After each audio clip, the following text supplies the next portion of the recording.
day 27, and we're gonna be pulling into Tacoma tomorrow.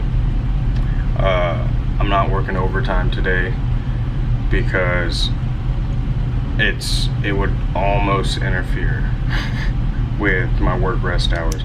I could probably work like 2 hours this morning. I could even work 3 hours, but if I worked any more than 3, I wouldn't be able to work the docking up tomorrow, because we're gonna be docking up at like, they're gonna call us out supposedly around 1:15 a.m. Friday. Today's Thursday, so I would only be able to work like 2 hours today, and I figured I would just catch up on some sleep now, because if they're gonna call me out at 1 o'clock, that means I'm probably not gonna get a full night's sleep tomorrow.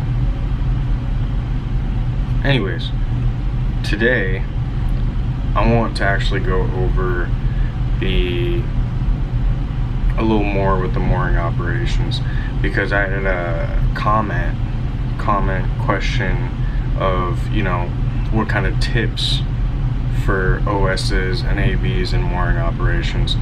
Now, I'm definitely no expert.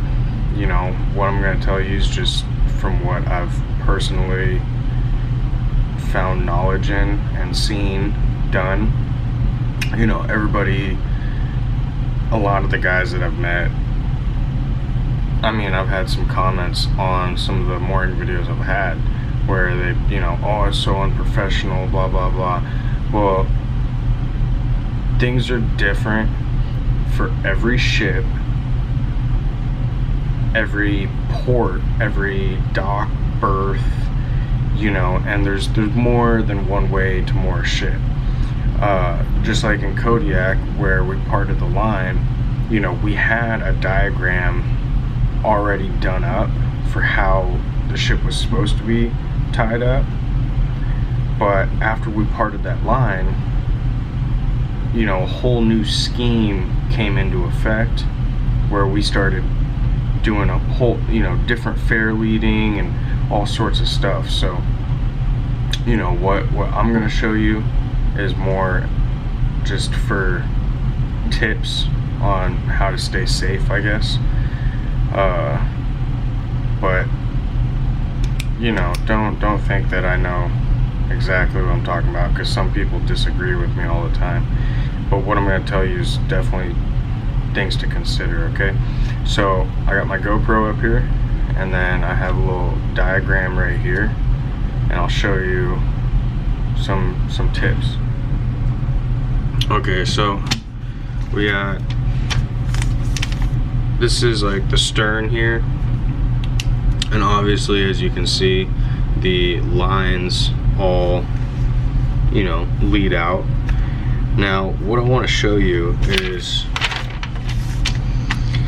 it doesn't matter whether you have 2 bits here or a gypsy head right here, or even let's just make a cap. We'll make a cowboy hat as a capstan. Okay, I don't care if it's a capstan, bits, gypsy heads, wherever you have this line going. If you have the line going from a gypsy head and it's going around this guy and then out the chalk or the roller or whatever, I'll figure that part out next.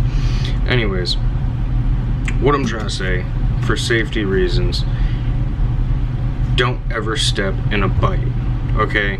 Be aware of where you're stepping when you're doing mooring operations. If you have this line right here and it does a little curl, you know, and then goes out this way, and it hasn't been, you know, made tight yet, when this is made tight, when this line here is made tight to look like this, if your foot's standing here, your foot's getting crushed, okay? I should be doing a bigger picture. Never stand in a bight of a line. So, on top of that, what would also be considered a bight is we'll put some more bits over here. If this is even going like this, okay, it doesn't have to be a swirl. This doesn't have to be the bite. If you have a line on deck that just comes over and loops this way, and you haven't made it tight to the gypsy head, vice versa for a capstan as well. If you're standing in this spot, when you go to pull that up, that right there is going to become tight, and when that becomes tight and straight, if you were standing there, your leg's getting kicked out that way. That's also a bite. So a bite doesn't have to be a line like that. It could be right in this spot. That could be a bite. Also, if you have a line even, let's see, say it goes through a chalk here. What I'm trying to figure out is, I've seen it, I just can't figure out how to draw it. You got a bite like this, you don't want to stand in the middle. You have a bite like this, where you don't want to stand in the middle. And I guess it's the same as this, but you'll have a bite sometimes where, you might have a wall or some kind of surface here, and you have a line or a hawser that goes right by the surface. It could be just like this here. You don't ever want to be in between a hawser and a surface that it's going to come against.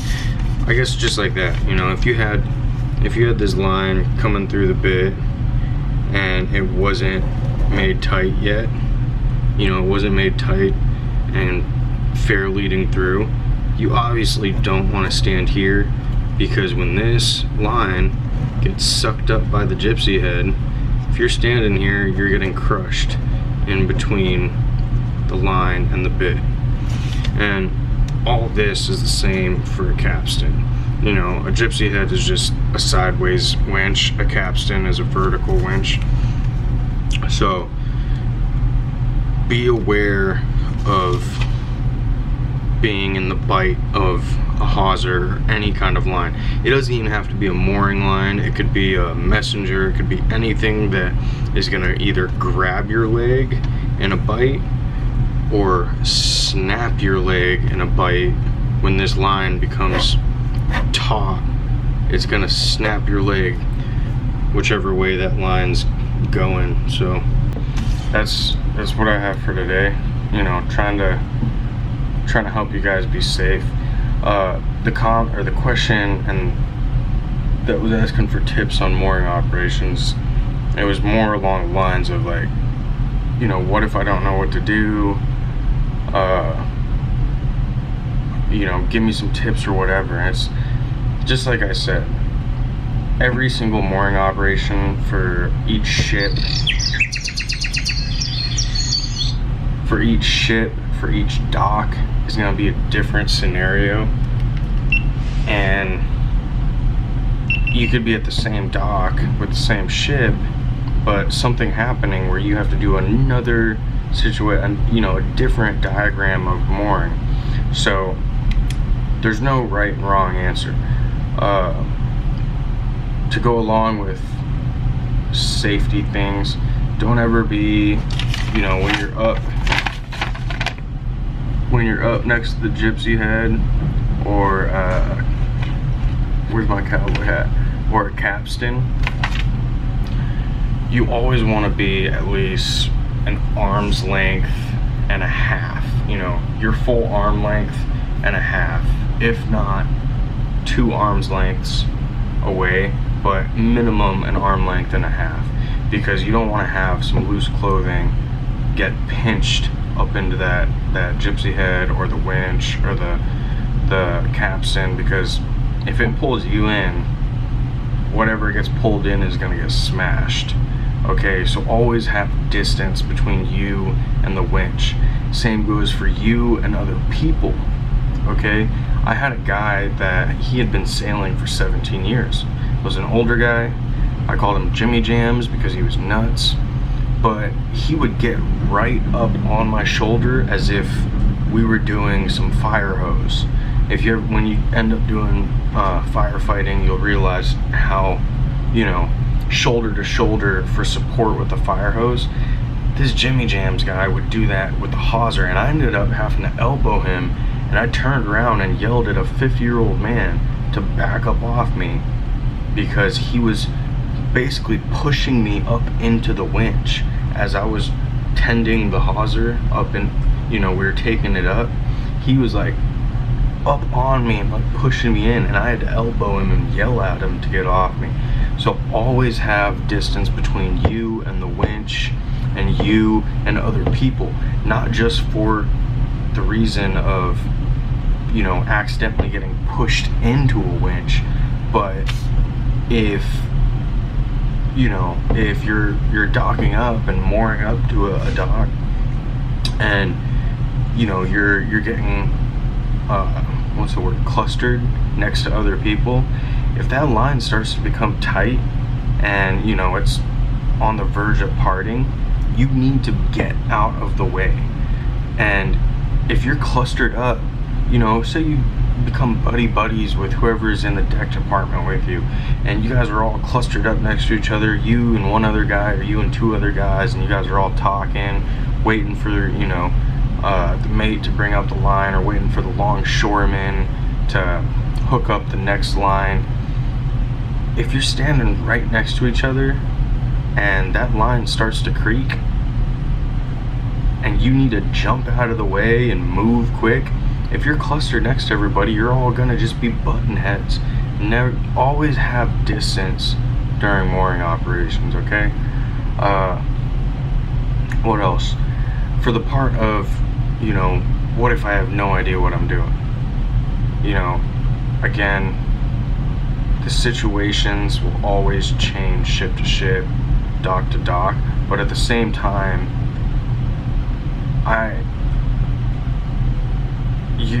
there's gonna be people that help you, okay?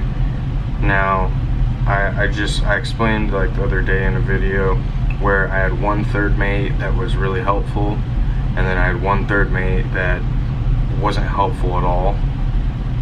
Regardless of the two mates, I've always had another AB or another, deckhand help me out, show me what I'm doing, because we all understand that where you come to a new ship, you don't know the mooring operation of how this ship is done, so you can't, whoever's been there and knows what they're doing is going to help you out, because if you know what you're doing, it means it's less work for them. So people will want to teach you how things are done when you get to the ship, because it just takes the load off them as well. To make you a part of the team member and distribute the work helps everybody out. So don't be worried about not knowing what to do.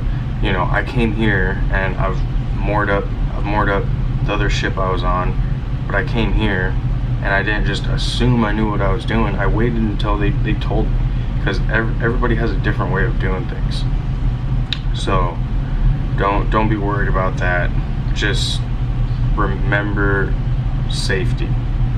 Okay, don't rush, don't try to hurry. Remember safety, and don't ever stand in the bight. Don't ever stand between the line and another object, whether it's a non-moving object or a person. Don't ever stand in the bight of a line. That's the number one thing when it comes to mooring operations. Hit that subscribe button, like, comment, share, and I'll see you in the next one.